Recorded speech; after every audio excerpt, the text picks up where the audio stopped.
Welcome to the Red Diamond Wargame Podcast. I am your host, Major Kurt Locker Honig, and today we are welcoming back onto the podcast Major Alec, IronMarshal Meyer, call sign Gucci. Gucci was a member of the top Marine Corps team at this year's Commandant's Cup held at the Modern Day Marine Conference in Washington, D.C. Alec, thank you for joining us again today. Hey Kurt, how's it going? Happy to be here. Happy to be here. It's always a good time talking to you and getting to nerd out. Please note that all opinions expressed are entirely those of the participants and do not reflect the United States Marine Corps, their units, or any other organizations of which they are a part. So you were a member of the top Marine Corps team at this year's Commandant's Cup. You're a returning member now, I think, for the third year, and one of the only participants to be able to do so. What was your impression of the Cup overall this year? It was positive. I've got to see it grow. I've been interacting with Mr. Barrick, with Tim Barrick for 3 years, more than 3 years now, and he's gone from kind of a small thing with like three teams to growing and becoming international. And this year, I think, especially the last couple days when you got to interact with everybody, like the community was good. The competition was strong. People were out there playing to win, and there was a interesting balance of new stuff and old stuff. It's we can talk about it a little bit later. It's like what are we looking for at a tournament? We're trying to assess skill level against other skilled players, and there was a lot of new, and I think that part of that's really good. Um, so we got to play similar games that we played in the qualifiers. So Flashpoint Campaigns was a qualifying game. Company Commander Modern was a qualifying game, and both of those, all of us, well, not all of us, but most of the players had a pretty good handle on how to maneuver through, how to use, and now we're just trying to understand a wholly new situation with a wholly new scenario against someone else who is going to punish small mistakes that you might be able to get away with generally. And especially when you start talking about a zero sum game where every point you lose is also a point your opponent gains. It made it so that I think a lot of the scoring after the first day was really tight. If you won or lost your matchups, it was a close scoring affair, with the exception of maybe Joint Tactics Arena, the tabletop game, which is the one that if you hadn't been to a Commandant's Cup before, or if you're not a operational war game system facilitator, was a wholly new thing, and there was definitely an advantage given to those who had seen it before. That being said, the Army team did very well, and I don't think they had it. So maybe if you're good and you can wrap your head around the system and the rules, um, do your own little center of gravity analysis, not just for your opponent but for the game, you did well. It was good. It was positive. Long-winded answer. No, that's great, and it's always good that we walk away with a positive mindset because it shows that all of us want to come back. You've come back now for 3 years. This was my second year, and yet we still had an outstanding collection of new guys coming in. I have to give you only partial credit because you did bring a new teammate, but it was a Mhm. teammate that had been there previously. You weren't the only one to do that. But for those of us that had to bring in someone fresh, you did have a little bit of edge there, and I won't hold that against you because you guys did awesome. And what game stood out to you the most between you and your partner in terms of just playability, the fun, or the challenge in playing that game? Um, so Joint Tax Arena is probably the one that stood out to me. That's the one that has the most immediate feedback on decisions you make, and it provided the most opportunity for a player or a team if you played on the last day to enforce their will on the game, right? Um, you know, Company Commander, I actually really enjoyed the Company Commander scenario for that, highway in Taiwan that was just a unstoppable force, immovable object. How are you going to try to get there? I actually really enjoyed that because it was new, but he had so many. I'm gonna wrap my head to the kind of wind my way to the answer here, but you had so many tools that losing one didn't feel like it was over, right? And that's a problem that some games have when you have a low counter, low number of counters or low number of units you're using.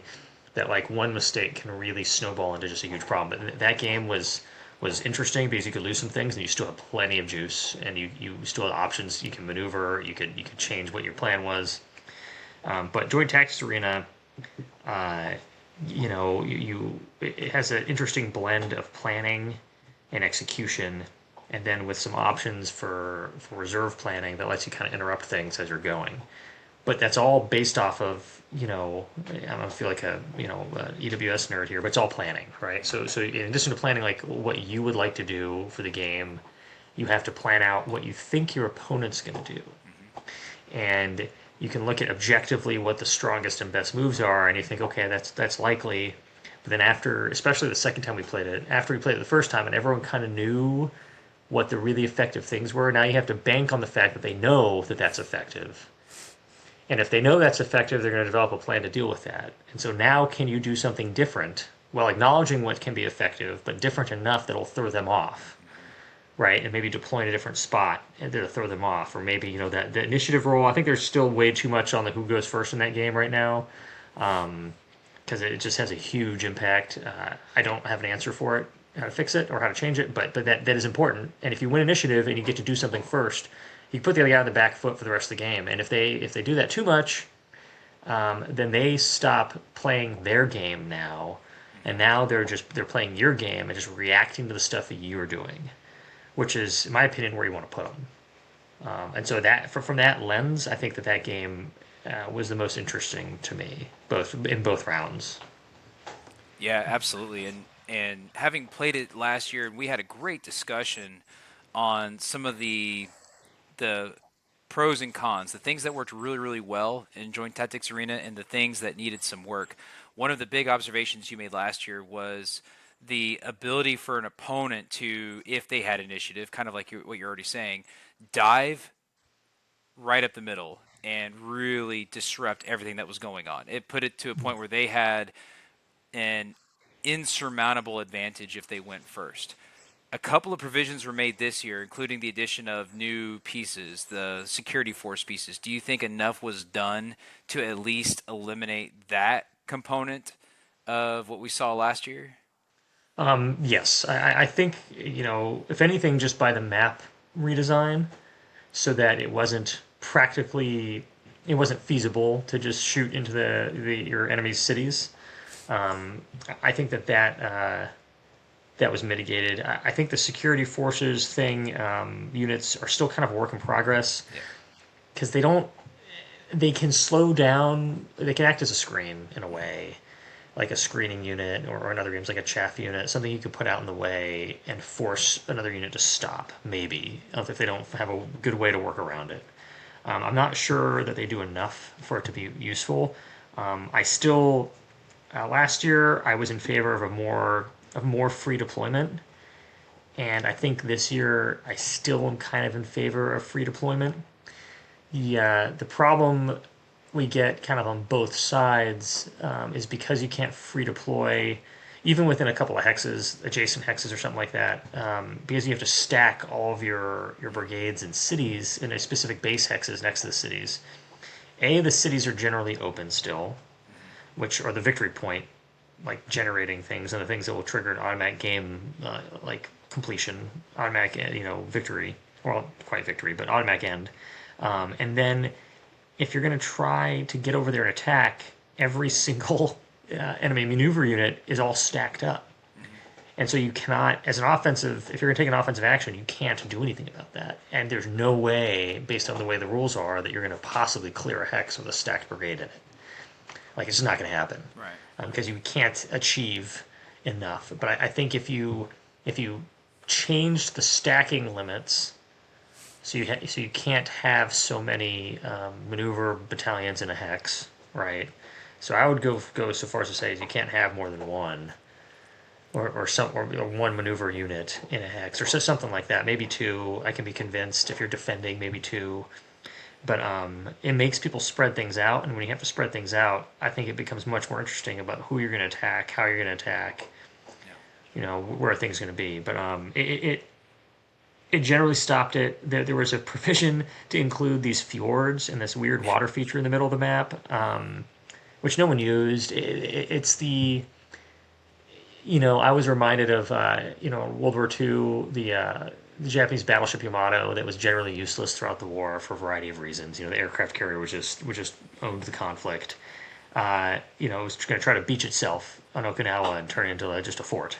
And that's basically what I thought of. So cool. So I'm going to put a ship in here. It's going to die, but maybe it can do a few things before it dies. Versus, we saw some much more interesting naval conflict this time around, and some interesting strategies about the lack of naval, about sea control. If you didn't have sea control, you can go for a little sea denial campaign, but if you didn't have sea control, you had one of two choices. You had to, you try to achieve it quickly, Mhm. or you keep all your ships away, Yep.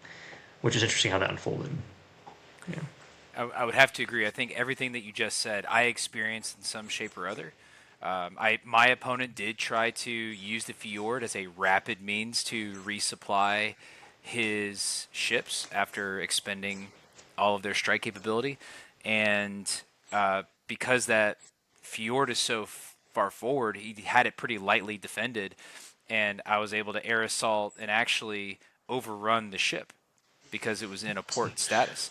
So that was a very funny, like, we had to double check, like, hey, do we have permission to do this? Like, yes, we do, because it's in the rules. Like, if it's treated as a land target and it's doesn't have its own defense capability, therefore we're going to treat it like an overrun. And it just became like, well, I won't do that in the future. And so now that fjord becomes this, well, it's canalizing terrain now because there just Mhm. isn't an efficient way, even with the marine units. And I remember kind of asking the question of, okay, so if I use a brigade action with a marine unit, I can enter the fjord and I can exit the fjord, but I can't make any further progress than that. So that became a completely non-useful capability that the marine unit had. So this is interesting to have that type of terrain limitation and or advantage. For the security forces, I do understand the ability to prevent an overrun because I ended up coming into conflict with a security force by using a special forces action because now Mhm. I couldn't just insert the guy. He had to deal with the security force, and it became one of those they fight each other simultaneously, and you find out who lives and who dies. So there was value in terms of defending just an automatic security force insert, and then later on can provide target acquisition. So just like you're saying, I think it's a great work in progress. I think it's made. I think there's value to it. I do laugh that it comes equipped with a 4 die attack capability, Mhm. just because it's impressive to see what are you going to try to attack that has a 4 die capability. Um, I and I'd love to see someone try to stack 4 lording munitions to try to promote that die up to something that is mildly reasonable. I think that'd be pretty funny to see, but I also don't think anyone would expend their lording munitions that way. I really like your thought about spreading the units out because we ran into that a couple of times where we wanted to do a little more, but it just became like you're just stacked up, and Mhm. it became non-useful, and for lack of a better term. I would like to see a little more, uh, maybe not quite posts, but that was a way to spread one brigade out. You could fill a battalion within each of those posts if Mhm. you were willing to expose a battalion that way. Um, I think there was some advantage to that, and there was also some disadvantage. If they rapidly try to hit one of those posts and it's only defended by a battalion, then you might have lost that post. So I think getting them spread out early might be a incentive to get them moving early. But guys at this point are generally not sitting on their brigade actions; they are moving pretty quick. Mhm. So just like you said, I don't know what the right answer is on that, and I think the only way to really figure it out would be to test a couple of different formations in terms of, like you said, maybe 2 battalion max per hex, but then you have to have one field battalion deployed somewhere, but it has to be within, right, maybe a combat service support limitation that has to be within 6 hexes of its base, or even 2 or 3 hexes of its base, and see how that shapes the way we defend some of the cities or the way we attack some of the cities. Mhm. Agreed. Yeah. Agreed. It's yeah. Yeah. Well, hopefully we'll get an opportunity for Tim to actually publish the thing and get it out for us to play all these things and provide him even more feedback that I'm sure he's being inundated with. Did you have any similar feedback for the Flashpoint campaign scenario? Yeah. So the Flashpoint campaign scenario, and it's sort of on me. It was a variation on an available scenario that, from a tournament perspective, I think should not have been available on the cloud. If you're going to introduce, if everything's going to be new, right? there was too much familiarity with that one, meaning people had already played it and understood kind of how to you know defend Hmm. based on the units you had. Which is interesting because by the second day of playing that, everybody knew how you defend it, and everyone was doing the same thing. And so I guess, but my issue there is everyone did the same thing, and how many points you scored was dependent on your opponent not knowing that that was the thing, Hmm. or you kind of got a little bit lucky. Maybe you kept a few units ashore. Like I scored some points on that. Like I think I had a net win for Flashpoint, and it was partly because I had some headquarters unit that had somehow ran away from fighting south of the airfield, and I managed to park them on an objective Nice. and score points. And in hindsight, I may have been able to do that with several units to just basically infiltrate and get rear somewhere and score some points.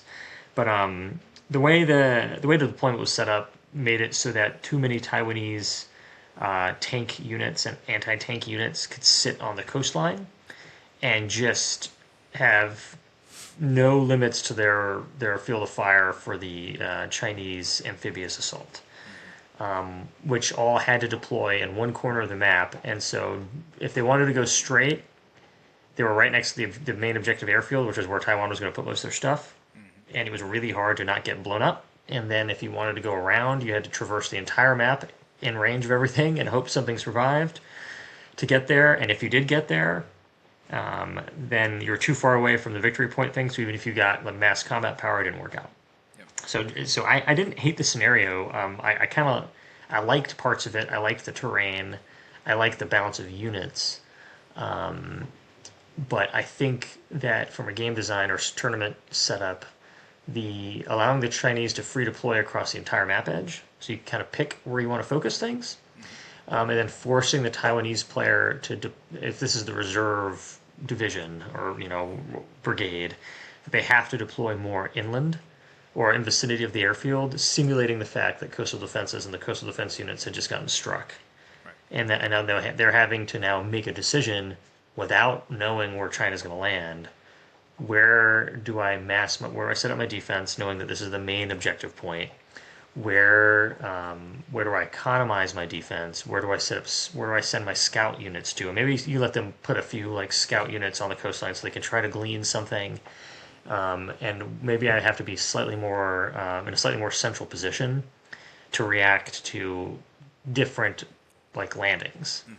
Hmm. Which, if you did that, I think then it would become a very interesting game, and there'd definitely be points scored by China. Which how many points they scored is still completely dependent on their quality of their plan, the quality of the Taiwanese players' plan, and how effective they are. Which I think so. I think the bones are there. Yep. With a few little tweaks, I think it could become a very interesting game Hmm. instead of the variance that we got, which was basically everyone crushed China as Taiwan, and everyone as China got crushed. Like Yep. it's just there was like one change in that, and there was one of the guys who scored a lot of points on that, and happened to be against my partner Captain Lilling, who Nice. was not aware at the time that that was the way you defended, and so he didn't defend on the coastline, which means he got some points scored against him. Hmm. But generally speaking, I like Flashpoint. I think it has a lot to offer, but I think that scenario needs a little tweak. Yeah, I continue to be very impressed by the Flashpoint campaigns system. I think there's a lot of meat on that bone that can be used in a lot of very valuable and different ways.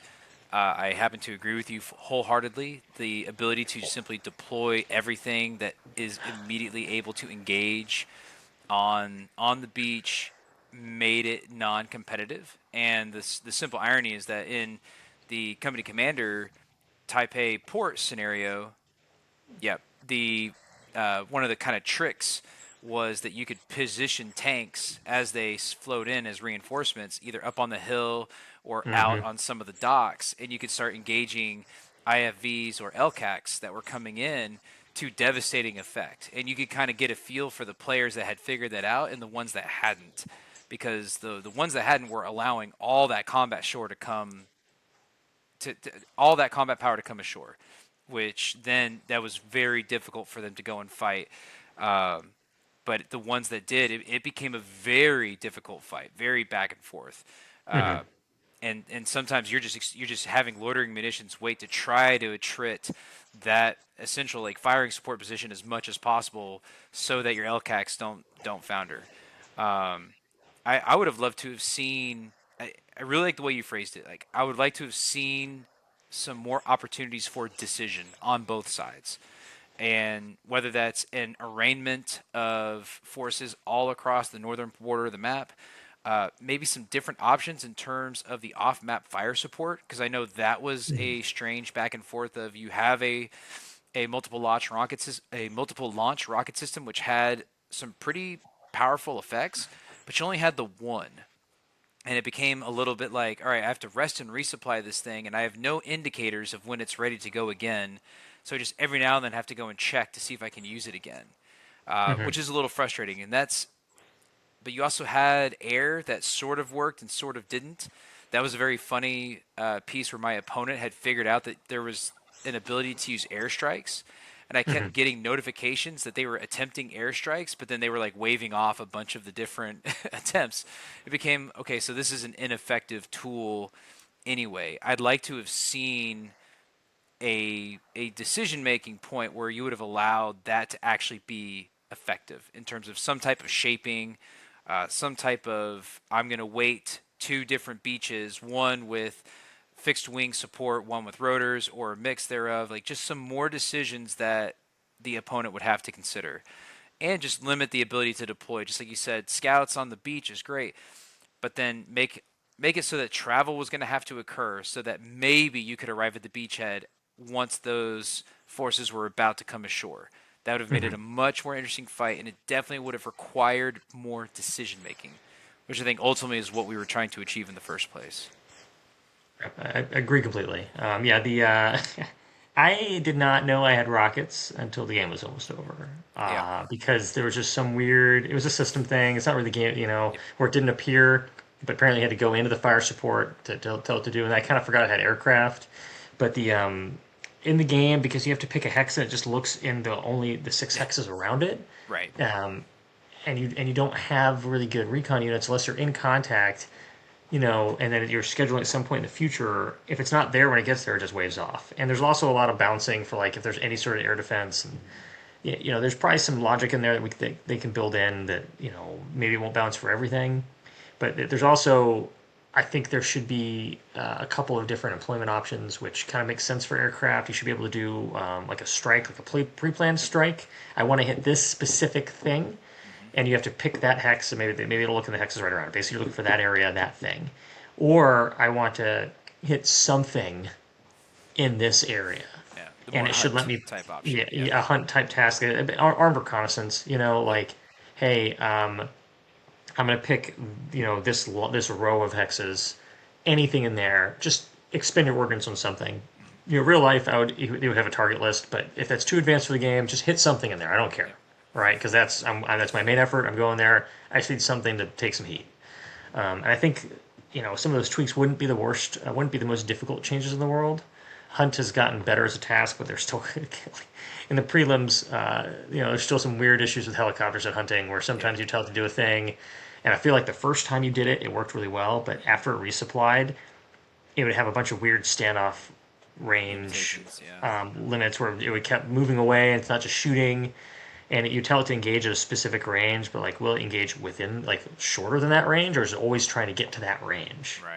There's a few weird, I think, nuances in the game that's little kinks that still need to be worked out. But I agree with most of the things you said, or everything you said. Like, more options equals more decision making. More decision making equals more variance. More variance equals a bigger disparity in point scores. And Yep. now you can really start to separate people Yep. based on how they planned and how they played the game and how they reacted to their opponent versus because everyone did the same thing, everyone got plus or minus 10 points of each other, and it kind of didn't matter. Yeah. You know, you know. Well, another, and not to step away from the games for a moment, but we were talking a little about some of the different pieces of feedback that we deliver to these game developers during Modern Day Marine, during our Commandant's Cup tournament play. We had the opportunity as competitors to sit down with some of the developers for these games to both receive and provide some feedback, What was your experience like getting to talk to some of the developers of Hex War and Flashpoint campaigns? It was good. It was good. I have nothing against the Flashpoint campaigns guys. I haven't talked to them as much. Right.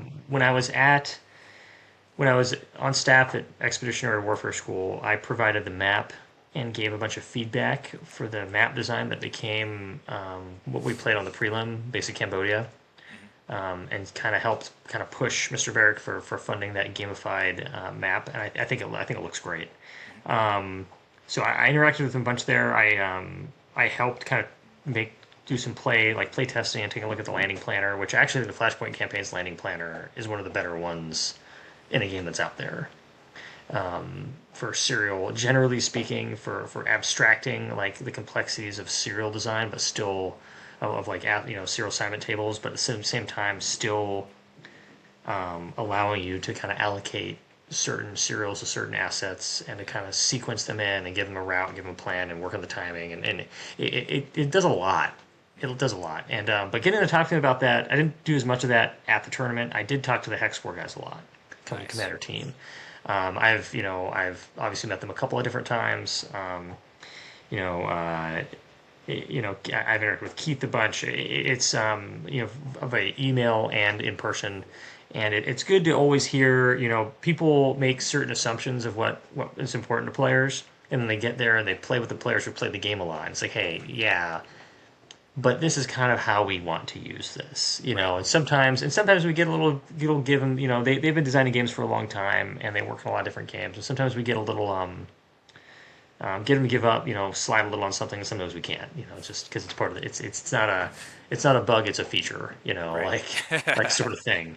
Um, but I did enjoy, them talking a little bit about how we can potentially start creating our own like Flashpoint maps, and there's a way that they're working on getting that out there so that people can start designing scenarios for what they want to be, and I think that could be very cool Yes. when in the cloud or in some sort of repository online where you have a variety of game maps for real places in the world, and you can start, depending on how many people play it, it's the same issue with computers, right? Like computers are great because they have a lot of connections and they can do a lot of actions. They can do a lot of things that speed up what people can do.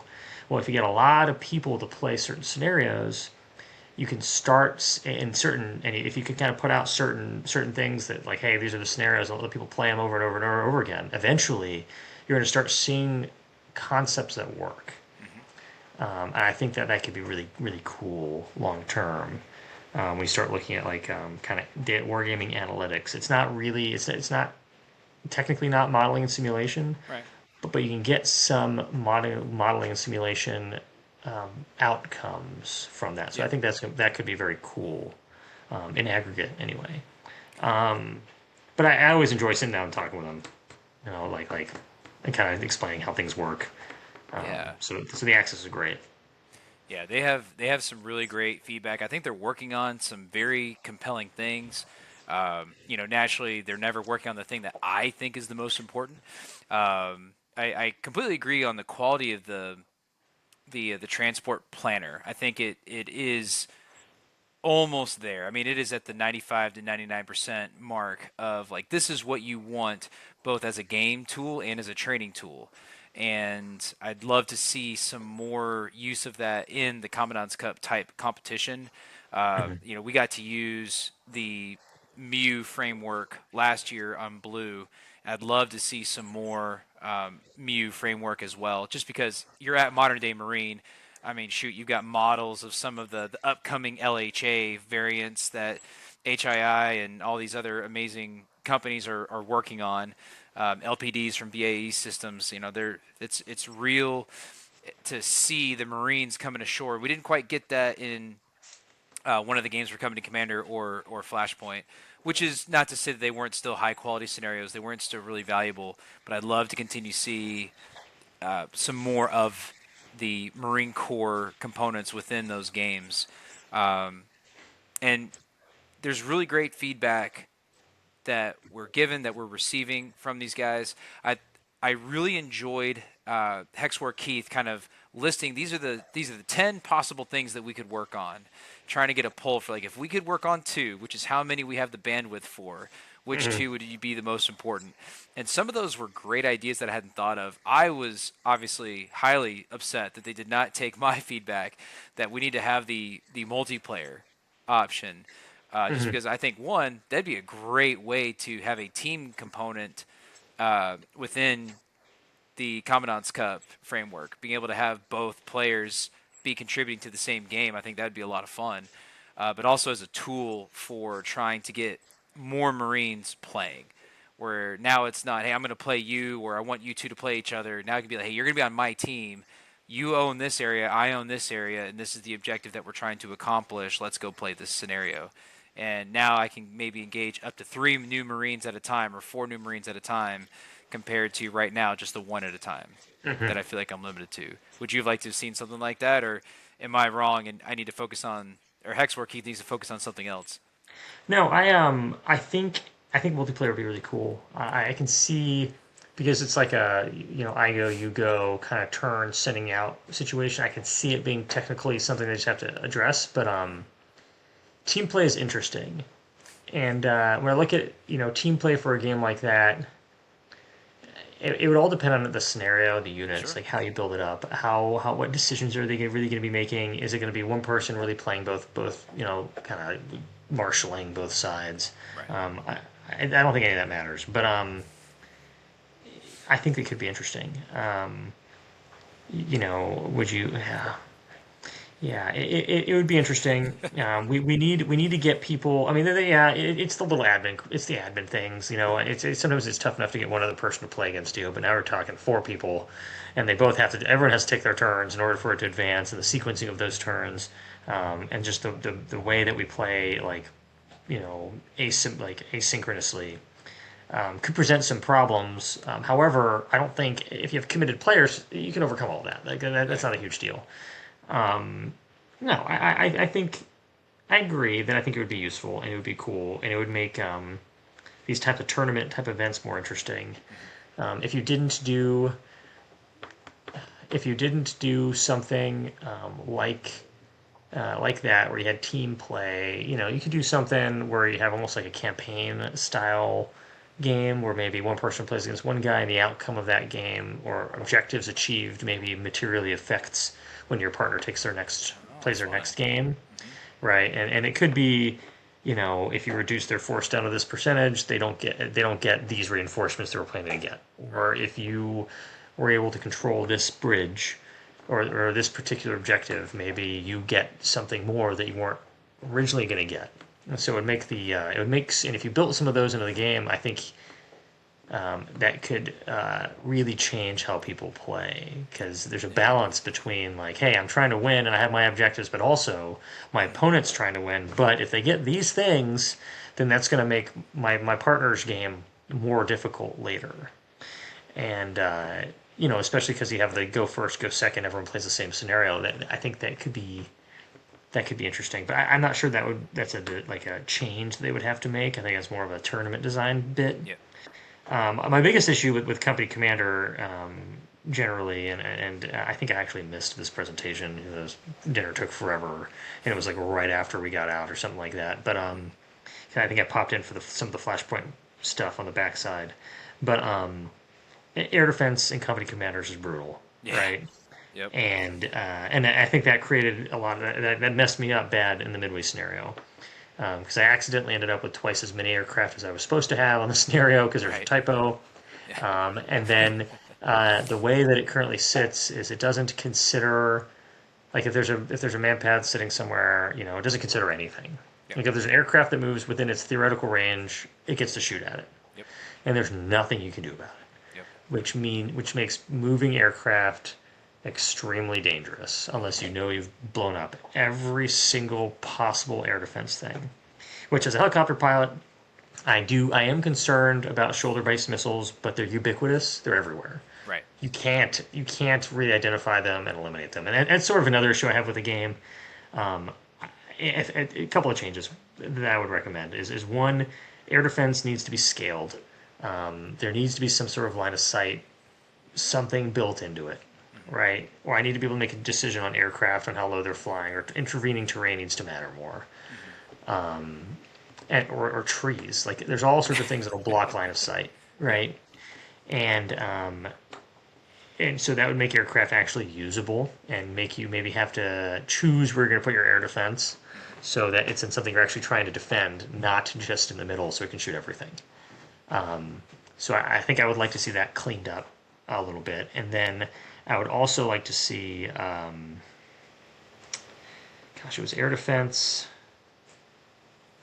Oh, units. Like, we know too much. Yes. You know too much. Like, I shouldn't be able to tell that that's your Jav, and it's a small Jav team. Like, if I'm in immediate contact, and we're in a direct fire contact, like level infantry fight, maybe I know more, Hmm. right? And I have a drone overhead or something like that. But I shouldn't know, if what specific vehicle it is unless I have really good eyes on you. Yep. There needs to be something like Flashpoint does a pretty good job of this, where it has a wide variety of what you know when you know it type things, and they can break line of sight and get out of there, and you don't know everything anymore, right? Like the advantage of being in the woods should be they can't see me, Yeah. and if they do see me, they know something's there, but they're not sure what it is, Right. right? And the moment a drone goes overhead, you literally see the whole map, and you know every single unit. Yep. And it makes ISR extremely important and valuable. And the moment you lose it, you lose everything, Yep. which can have a dramatic impact on the game. So I think there needs to be some sort of logic built into the game about how much you actually is revealed to you, and then be able to provide you some capabilities to try to go find things. Yep. Right, maybe it makes the recon scout units a little bit better. Maybe they're just inherently, if you have a small like recon team, they're really hard to see. Yeah. And so maybe there's a chance they can kind of sneak somewhere and they can't engage anything, but they can see stuff, and that way you can make ground reconnaissance matter a little bit more.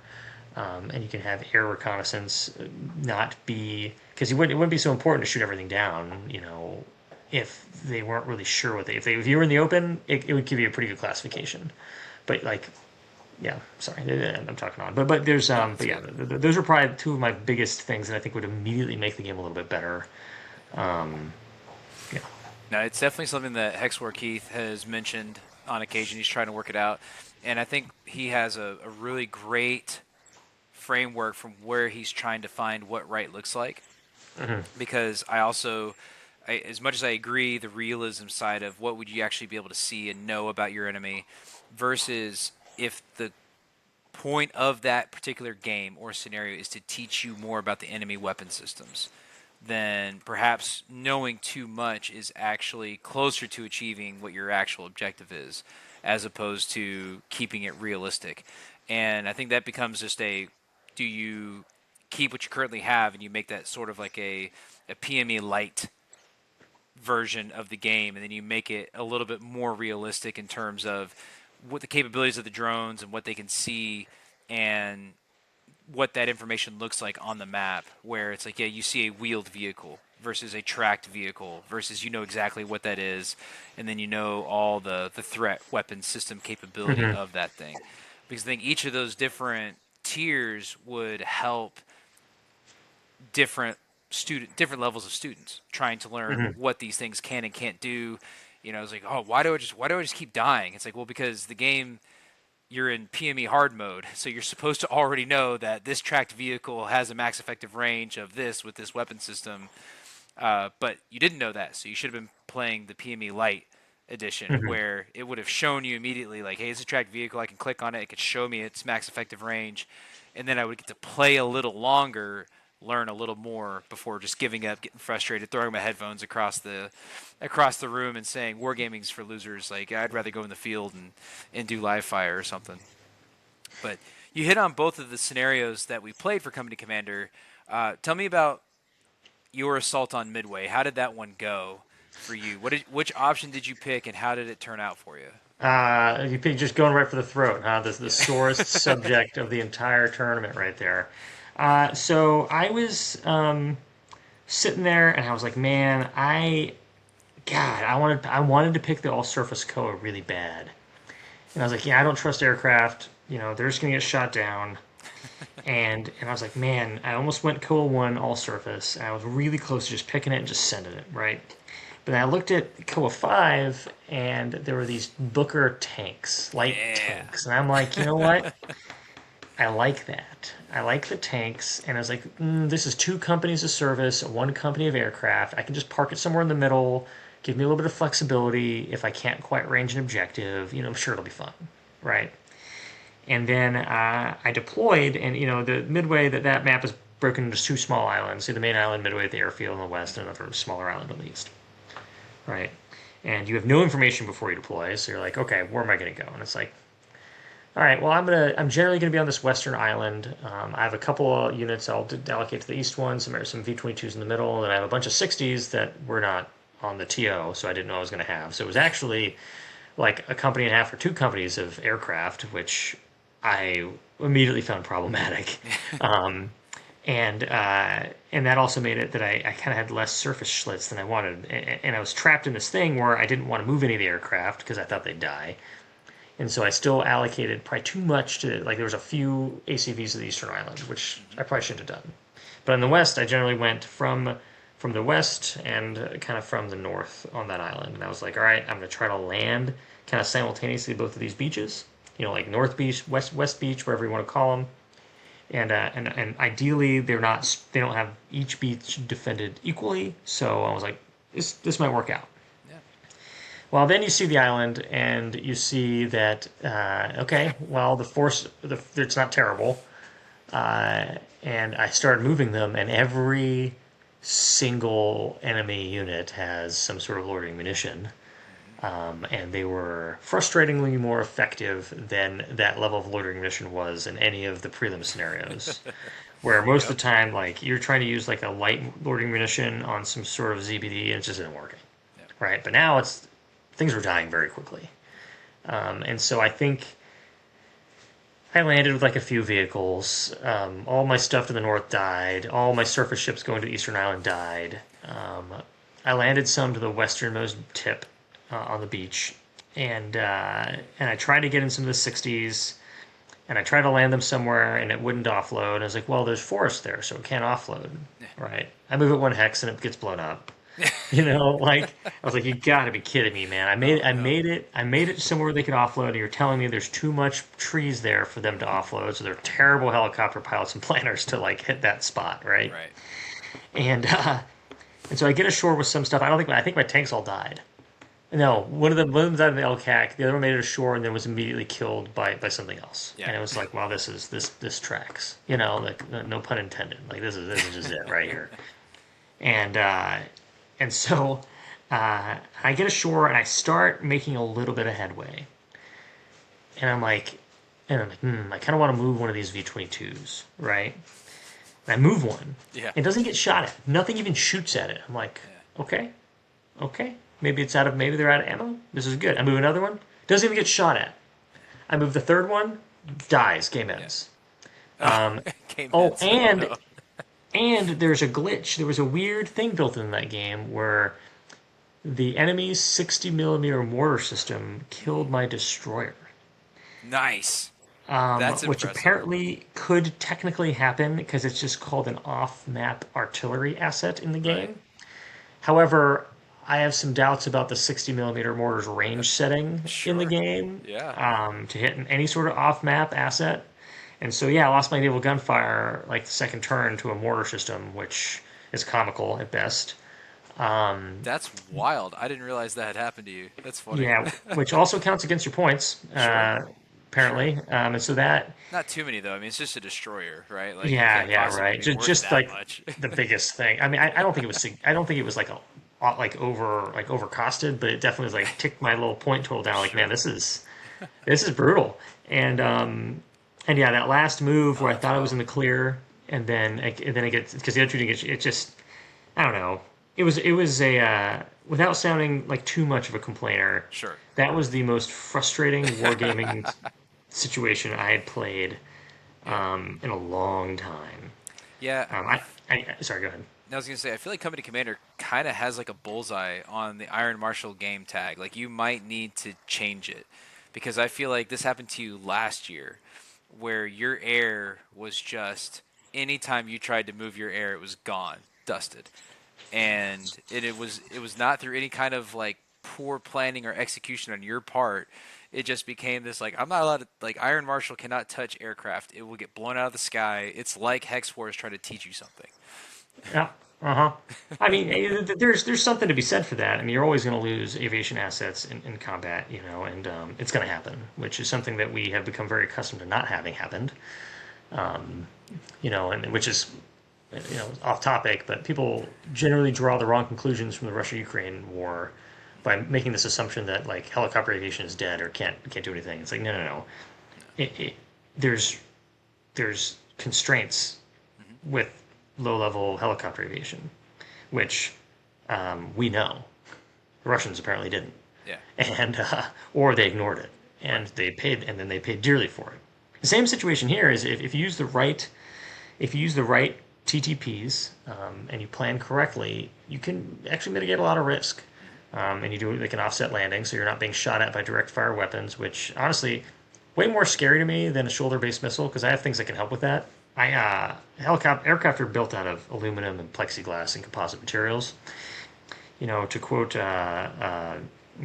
for October, they don't react very well to To bullets. bullets. Yes. Like it Classic. just it doesn't, and so I really don't like guns shooting directly at me. If I can avoid that part, I'm pretty confident I can do a lot of things.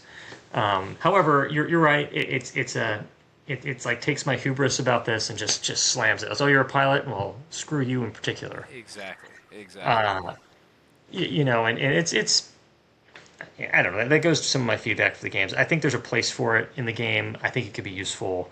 I think that other games like JTA, because we can just modify the rules, Yep. made aviation better by limiting the how overwhelming air defense can be.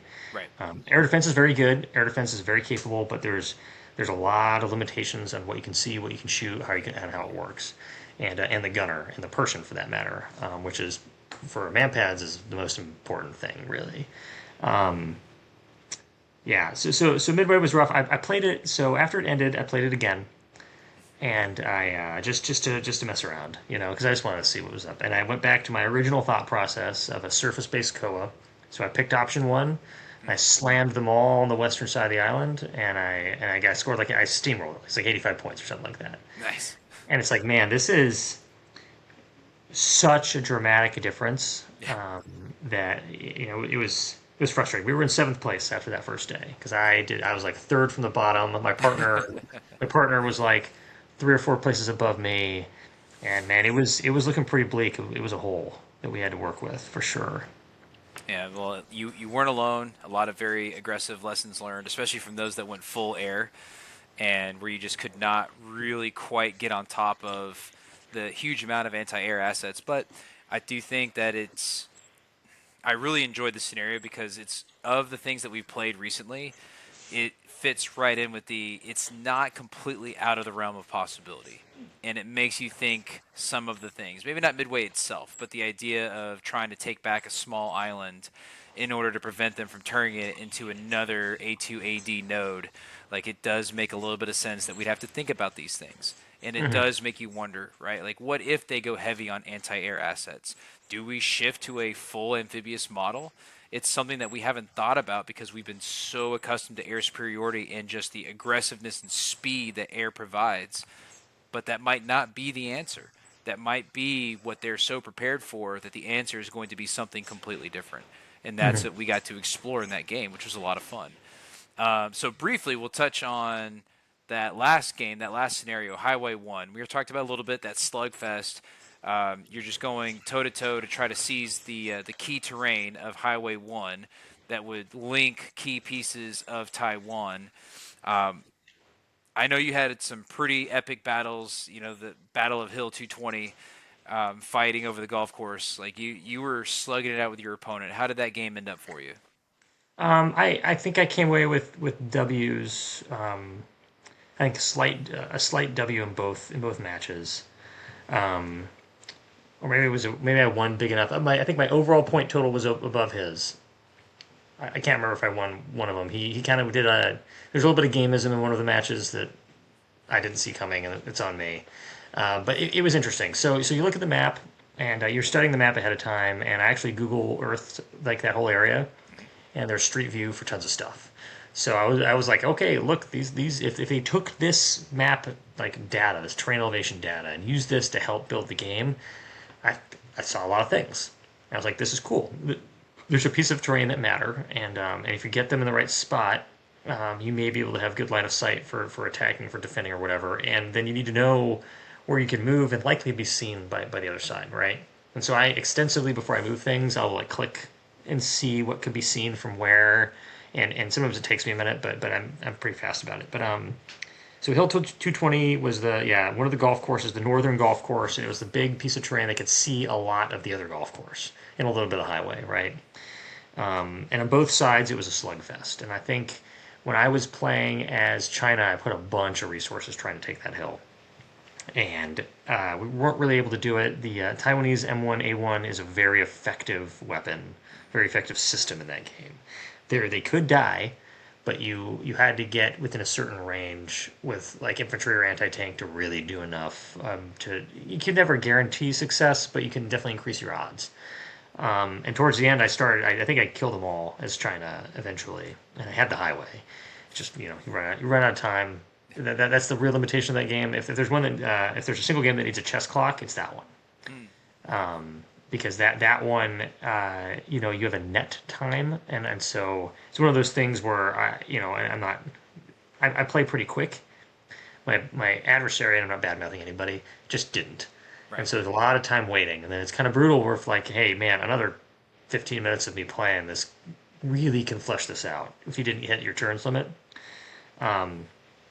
But the terrain wanted you to take the golf course and the road next to the golf course or the highway. There were some other ways through that I kind of discovered while we were playing, and so I was able to sneak through a whole bunch of Chinese tanks on this southern route. Mm-hmm. That single file through the jungle.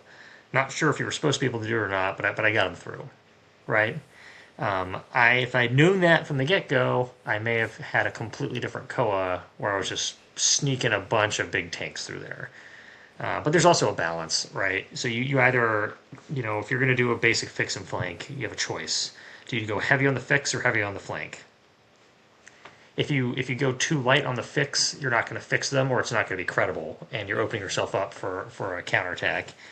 And so you have to have a credible fixing force, which means your flanking force has got to be smaller, but you don't want to weaken it too much. And I think it was slow developing, so it really wasn't able to threaten them as quickly as I would have liked. And unfortunately, the Taiwanese reinforcements come in down there, so they got a little bit bogged down as things went. Um, I I was able to push up the highway and use a variety of terrain masking areas and disembark infantry to get them back up on the highway in the flanks of the Taiwanese tanks. And infantry at close range have a very good, I don't know, cumulative Carl Gustav or, laws. Like eventually you're going to kill a tank. Right. It's rock, paper, scissors. At range, tank wins. Up close, infantry wins. Like, just is what it is, right? Without your infantry screen for your tanks, they're vulnerable in that environment. And he did not have enough infantry in vicinity of his tanks to counter my infantry, which meant that I was able to start clearing the highway. At the end of the game, I did discover there's a small little road that connects to a train track south of Hill 220, right? Mm-hmm. Mm-hmm. Which you could just drive through and no one can see you. It's China. You can drive the whole thing. I didn't have to. At the end, I realized I didn't have to battle for the damn hill that I couldn't take, and everything died on. I could have bypassed the entire thing, and the way the angles are with the hills, they can't see down into the road Yep. to see me. Yep. And so at the end of the game, I was like one turn away from taking one of the rearmost flags because I just squirted in to Yep. the edge, and then I had finally taken the road, and I was moving up, and I had a force that was kind of stuck at the bottom, dealing with all his reinforcements he pushed down there to try to counter me, but they weren't helping him anymore. So as China, it was interesting. I enjoyed it. It was very, what can you kill? What can you affect? How close can you get? What can you take out of the fight? Every turn, like you're just trying to see what is available, what's Yep. left. I also lost my drone launcher as China on turn one, so that was Oh wow. yeah. I'm not really sure how easily he saw it, but whatever he did, he saw it and was able to kill it with artillery immediately, Interesting. which meant I got one Charlie 901 out of the damn thing, Wow. and that hurt. That hurt a Yeah. lot. I was Um, I was pleased. I was like, Dang, I thought I would have run out of drones by now. I just keep spitting them out, but I'm Uh-huh. sure it's because he couldn't see the launcher. And it's like I'm not going to I move it in case he could.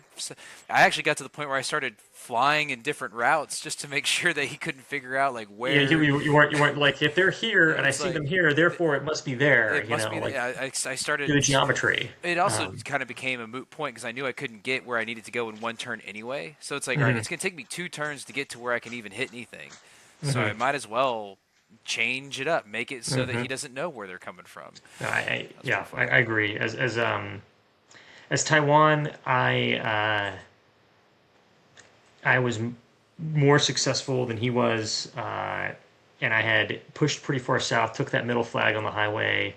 I had stuffed some infantry in those paths on the south that I thought you could get tanks through, Hmm. and I had one infantry squad kill like a unit of tanks, a ZBD, and like two other infantry units, and hold up like 7 units. It was completely surrounded, Nice. and it was just doing work, doing its job. Yep. Right. I Yep. said, do not let them through. It did not let them through. It slowed all his other advances, slowed him down. But the Abrams tanks were able to do work. I used artillery to pretty good effect. Um, I opened myself up as he had there's some aircraft that come in at almost like at some time in like the second half of the game, right? Yeah. I just It's immediately disembarked him. I was like, I'm not even moving these things, yeah. right? It's I'm so smart. done with this. It's He didn't. He left them there and didn't move them. yeah. But what I didn't notice is that he had been using his fires the last couple turns just to attack my air defense stuff. Oh, And interesting. so on the Okay. last turn of the game, literally the last thing you were allowed to do before they called time, because we were out of time, is he had disembarked two of them onto objective points. Interesting. Uh-huh. And so it kind of the artificiality of the game, as in if there was another turn, they just would have died. Right. But because it was the end of the game, and because he knew it was the end of the game, Yeah. and he had done something that's on me for not noticing, and it's also on me for moving units off of control of those points. He was able to kind of sneak in some points at the end, and I think I still won, but it was much closer than I would have appreciated. No. But regardless of how it played out, I think with a chess clock, that the company commander games would be better because you always run into the time limit more so than the turns limit, which I think is frustrating. But I thought that scenario, because it was new for everybody and we're all trying to figure it out, and you have a ton of units, right? It means you have a lot of choice. Yep. And you can take losses and you can reinforce that. And because you can't really engage with all the units you have anyway, taking losses just doesn't hurt as Right. bad. There's critical units. Like if you lose an M1 as Taiwan, you're gonna have a bad day. Right. That will eventually catch up to you because that's your center of You're, gravity for yep. sure. You know, but yeah, it was good. Awesome. Well, net, you're coming on. You've completed 3 years competing in the Commandant's Cup. Knowing your prolific play on the Marine Corps University Wargaming Cloud, I know you're always down for a match. Uh, what would you like to see coming up in year 4? At the cup, at the tournament. Just in general, let's call it the Wargaming season. So we'll call it the qualifiers up and including the cup itself. Anything that Um, you would like to see? I want a way to prod people to take their turns. Yeah, we get that a I lot. I don't know what that is. I don't know what it is right now, but I want to pray. If that just means you give me their email and let me communicate, which I did look somebody up based on their screen name. I was like, maybe they're a Marine, and I found them on the gal. I started emailing her. She was in Okinawa, and I was able to convince her to take a few turns. Right? Nice. I think it would be cool to have more like free play tournaments, that are automated on some level. I think that would be cool. I think that the current scoring system of just overall points doesn't actually serve like how games unfold.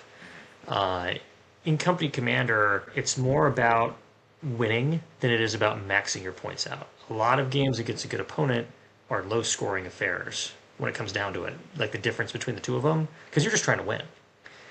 So I think a lot of the prelims and everything for that matter, it needs to go to either a bracketed tournament where you move, where like I don't know, single elimination, double elimination, don't care, Right. where winning matters more than points matters. And it should be, hey man, these many people were undefeated, And as you move on, winning, you play against the better people. Right. Because, it happens all the time. If I played against someone who had no idea what they're doing, I'm going to score a lot of points. Yep. Right? But if I play against you and I happen to win, which is an if, I'm not going to win by that much. Right. Right? Or you beat me. Hopefully, I give you enough of a enough of a challenge that you don't dominate me. Yeah. And but you still win, and so you should get credit for the win because you beat a good opponent. But you shouldn't be like, hey, I beat this person who was new. I got 200 points, and now I'm top of the leaderboard. You Yep. know, if you keep the points as a tiebreaker, but I think the wins losses matter more. I think I'd like to see a more of a focus on just winning your game. Yep. The whole basically throughout the whole season all the way up, even in modern day Marine at the Commandant's Cup, I still think winning matters more than points to an extent, and we should look at win loss record versus how many points did you get. And there's probably ways to kind of adjust that a little bit, or maybe change some of the objectives so they matter a little bit more than just killing the other side. I think those are great points. I hope in the future, as we get closer to the next season, that we can do another round of discussions about what changes, if any, or what we would like to see in the qualifying phase as well, in addition to the cup, just to give Tim and his team all the tools they could possibly have to continue making this event the fantastic event that it is, and continue its second level. Right, they're on the top level. We're absolutely trying to find the very best war gamers and rewarding those guys for participating and competing at the Commandant's Cup. But in that underlying theme, what we really want is more Marines playing. And more Marines playing, making better decisions, becoming better decision makers and better leaders as a result. So, whatever ideas we have, let's keep talking about them. Let's try to make them happen as we gear up for next year. Thanks so much for your time today, Gucci. IronMarshal. Look forward to seeing you across the board. Yeah, cool, man. Thanks.